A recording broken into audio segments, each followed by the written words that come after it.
Hello students, welcome to my way physics class. यहाँ पे question है, two source of intensity I and 4I are used in interference experiment. Find the intensity at points where the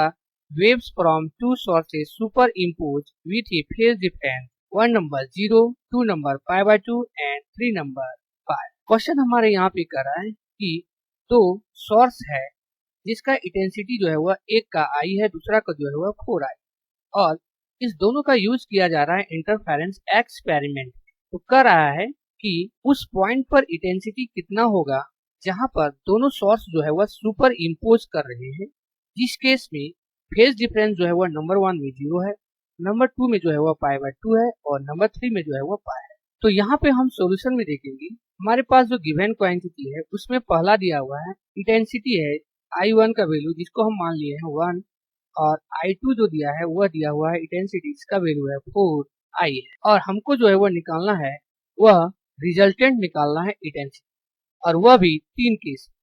जब phi equal to जो है वह हमारा 0 हो पहला केस में, दूसरा में जो है वह pi/2 हो और तीसरा में जो है वह pi। तो ऑलरेडी हम लोग जानते हैं कि जो रिजल्टेंट इंटेंसिटी होता है वह होता है हमारा I1 plus I2 plus 2 root under I1 I2,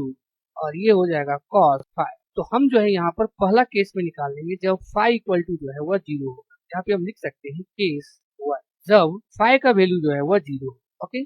यहाँ पर हमारा इंटेंसिटी हो जाएगा resultant IR equal to I1 का वैल्यू जो है वह है I है, I2 का जो वैल्यू है वह है 4I है, और यहाँ हो जाएगा 2 रूट अंडर I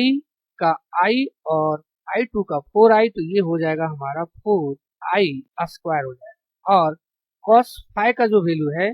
वह हो जा रहा है 0। ओके, तो हम लोग जानते हैं कि cos phi का 0 जो होता है वह हमारा 1 होता है। यहाँ पे हो जाएगा I प्लस 4I प्लस 2 और रूट अंडर हो जाएगा यहाँ पे 4I स्क्वायर। तो आगे जो यहाँ पर हमारा जो है वह रिजल्टेंट इंटेंसिटी आ जाएगा, ये हो जाएगा 4 और 1 5, ये हो जाएगा 5I और प्लस यहाँ 2 है, तो यहाँ पे देख रहे 4I है, तो इसको रूट अगर हम कर देते हैं यहाँ पर आ जाता है 2 और I आ जाता है, ये हो जाएगा 5I प्लस 4I, ये टोटल हो जाएगा वह आ जाएगा 9I, इसका हो जाएगा रिजल्टेंट। ओके, और ए नंबर का जो है वह आंसर है। केस 2 में हम देखेंगे जब phi का वैल्यू जो है वह pi/2, तो उस केस में भी हम जो है वह रिजल्टेंट इंटेंसिटी जो है वह IR ले लेंगे, ये हो जाएगा I प्लस 4I प्लस, ये हो जाएगा 2 रूट अंडर 4, अगर दोनों को हम मल्टीप्लाई कर देंगे तो ये आ जाएगा 4I स्क्वायर, और cos जो हमारा 90 डिग्री है pi/2। ओके, ये हो जाएगा cos 90।